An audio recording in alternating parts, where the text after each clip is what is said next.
안녕하십니까, 건축가 김선영입니다. 오늘은 저번에 터프하기 현장을 소개해드렸던 남양주 현장에 왔는데요. 지금 경량목구조로 공사 진행되고 있고, 지금 공사가 진행 중인 과정에서 이 경량목구조의 장점 3가지와 그리고 경량목구조로 시공을 하실 때 참고하시면 좋을 만한 이런 팁들을 소개해드리는 시간을 갖도록 하겠습니다.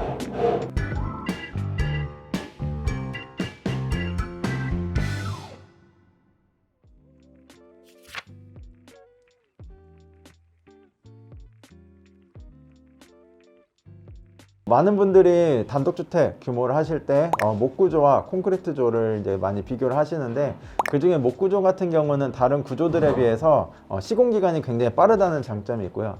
두 번째로는 시공기간이 빠르기 때문에 공사비에 대한 절약할 수 있는 부분들이 있고, 그리고 세 번째는 다른 골조들에 비해서 열 전도율이 낮기 때문에 같은 단열재를 쓰더라도 더 높은 열 효율을 낼 수 있다는 점이 장점인 것 같습니다.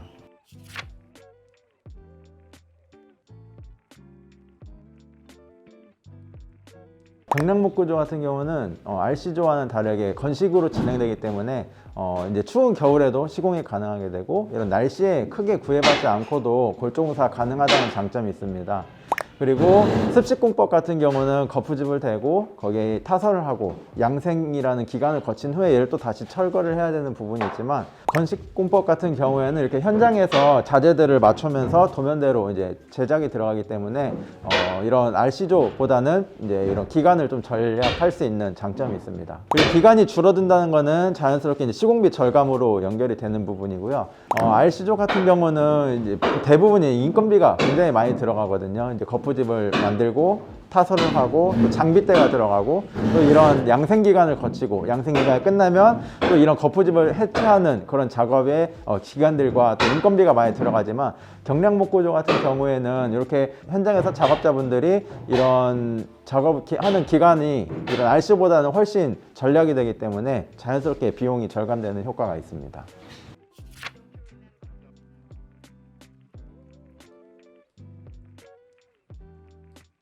그리고 세 번째 특징이, 경량목구조는 단열이 다른 골조에 비해서 열전도율이 낮다는 부분이 장점인데요. 이제 이게 외벽인데, 이 외벽 같은 경우에도 RC조 같은 경우에는 이 외벽 자체가 콘크리트의 벽체가 되지만, 이제 경량목구조 같은 경우에는 이 사이에 이제 단열이 충진이 돼요. 그리고 여기 이 깊이만큼의 단열재 외에 바깥쪽에도 추가적으로 단열이 붙어서 어떻게 보면 이중 단열이 들어간다고 볼 수 있을 것 같아요.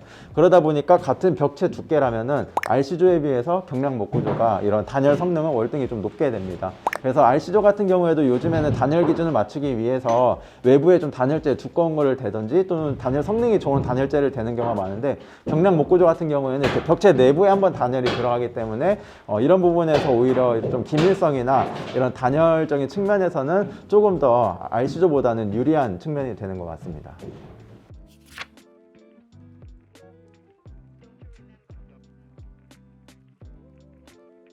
지금까지는 경량목구조의 장점에 대해서 알아봤는데, 저희 경량목구조 이런 현장의 디테일들을 좀 더 깊게 살펴보면서 경량목구조를 설계하고 시공할 때 좀 중요한 부분이라든지 아니면 좀 이런 팁들을 말씀해 드리도록 하겠습니다. 우리나라도 이제 내진 설계가 의무화되다 보니까 단독주택 같은 경우에도 내진 설계 또는 구조 검토를 해서 내진 설계를 많이 이제 하면서 시공을 하게 되고요. 내진 설계를 하더라도 이 구조 도면이 나온 걸 가지고 그대로 현장에서 똑같이 반영을 해내는 게 가장 중요한 부분인 것 같아요. 지금 여기 남양주 현장 같은 경우도 보시면 구조도에 맞는 디테일들이 제대로 시공된 부분들을 볼 수 있는데요.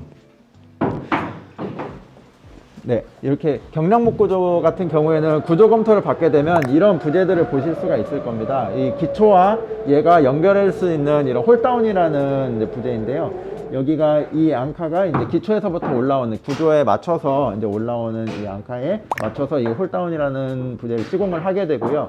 얘가 이제 기초와 이 집을 연결해주는 이제 중요한 요소들인데, 이게 이제 중요한 그 코너 구석마다 이제 구조 검토를 마치게 되면 이렇게 도면화가 돼서 나오게 됩니다. 그리고 도면대로 이렇게 기둥자리, 그리고 또 홀다운 자리, 이런 식으로 이제 구조도의 표현이 되게 되는데, 각 코너마다 이런 부분들이 이제 맞춰서 시공이 되는지 이런 것들이 확인되는 부분들이 필요합니다.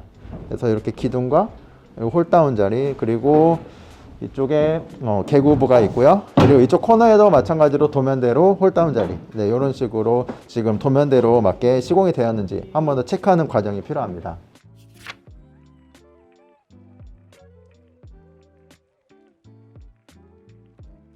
그리고 지금 여기 현장 같은 경우는 이제 1층에 기초가 올라오고 그 위로 이제 바닥 난방이 들어가게 되는데요. 지금 바닥 난방 들어가기 전에 밑부분에 이렇게 단열재를 한 번 더 깔아줘서 이 기초 밑에 단열, 그리고 이 미장하기 전에 이 단열재, 이런 부분들을 꼼꼼히 체크를 하는 게 중요하고요. 이런 것도 마찬가지로 설계를 할 때 단열이 끊기는 부분이 있는지 이런 부분들을 검토를 하면서 설계를 반영을 해야 현장에서도 이런 단열재 부분들이 빠지지 않고 들어가는 부분이 있습니다. 그래서 이렇게 바닥에 묻히거나 콘크리트에 닿거나 또는 이런 물기나 이런 부분에 직접적으로 접촉이 되는 부분들은 여러 압출법 핑크색 단열재를 쓰는 게 일반적이고요. 이제 바깥쪽에 붙는 이제 외단열 같은 경우에는 비드법 본재를 쓰는 게 일반적입니다.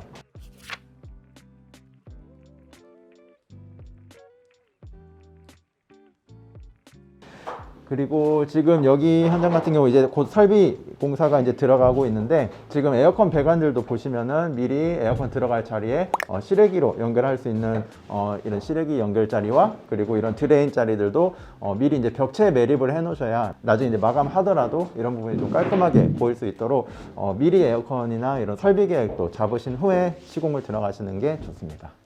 지금까지 1층 구조 평면도를 봤고, 이제 지금 2층 구조 평면도를 보고 있는데요.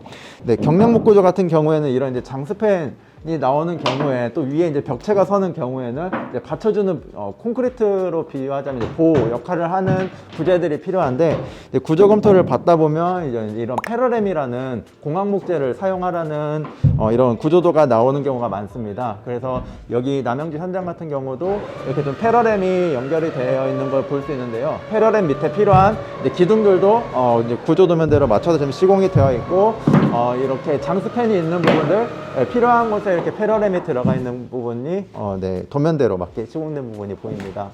그리고 이 패러램 옆쪽으로는 이렇게 철물들을 이용해서 보강이 된 부분들이 보이는데요. 예전에는 이제 목수분들이 이런 구조도면을 보지 않고 이제 건축도면을 보면서 그분들의 이런 능력에 맞게 이제 못을 3개 박는 분들도 있고 4개 박는 분들도 있고, 이런 그분들의 능력치에 맞춰서 집에 이런 성능이 좌우됐었는데요.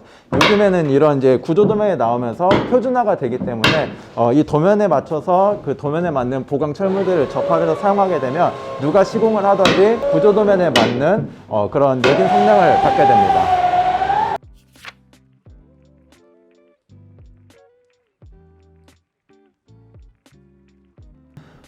경량목 구조에서 많이 우려하시는 부분 중에 하나가 좀 층간소음 부분에 대해서 많이 문의를 주시거든요. 근데 이런 층간소음을 최소화하기 위해서 이렇게 2층의 이런 장선들과 바닥판 사이에 이런 녹색으로 보이는 부분들이 보이는데, 이런 완충제를 또 시공을 하게 되면 시공할 때 힘들긴 하지만 이제 나중에 실제 생활을 하실 때에는 이런 이렇게 울리는 부분을 좀 최소화할 수 있는 그런 부분들이 있고요.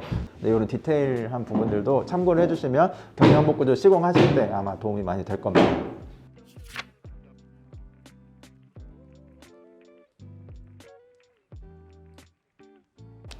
이제 내부는 어느 정도 도면에 맞춰서 시공되는 부분들을 본 것 같고요. 그리고 외부로 한번 나가 볼게요.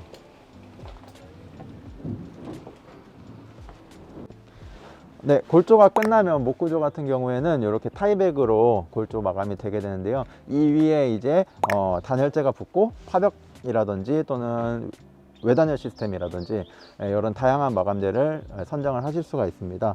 그리고 이제 여기 기초를 보시면은 이렇게 핑크색 단열재로 둘러진 부분들이 보이는데요. 이것도 마찬가지로 나중에 흙이 이제 재매우기를 하게 되면 덮이는 부분인데, 이게 만약에 없고 콘크리트 기초가 그대로 있다면 바닥에 냉기들이 타고 올라가서 이 바닥 구석에서 이렇게 결로나 아니면 곰팡이가 생길 수 있는 하자의 우려가 되는 부분입니다. 여기가 기초가 나중에 여기 마감을 하고 기초가 묻히더라도 이런 열교 현상을 최소화해서 나중에 생길 수 있는 이런 하자의 우려를 좀 최소화할 수 있는 부분입니다. 그래서 이렇게 기초 밑부분이라든지 이렇게 자재가 서로 다른 곳이 만나는 부분, 이런 곳의 디테일을 어떻게 신경 쓰냐에 따라서 집의 성능이 좀 좌우되는 부분이 있기 때문에 그런 부분들을 꼼꼼하게 챙기셔서 시공을 하신다면 좋은 성능을 가진 경량 목조 주택이 완성될 것 같습니다. 오늘은 저번에 터파기 공사를 했던 제 남양주 현장의 골조를 같이 살펴보면서 이런 디테일한 부분들을 보고, 또 경량목구조의 장점, 그리고 경량목구조를 시공할 때 체크해야 될 주의사항들 또는 팁들을 말씀을 드렸는데요. 다음에는 또 다른 공정과 또 다른 재밌는 현장들에서 이런 좀 생생하게 현장의 이야기를 들려드리도록 하겠습니다. 이상 건축가 김선용이었습니다. 감사합니다.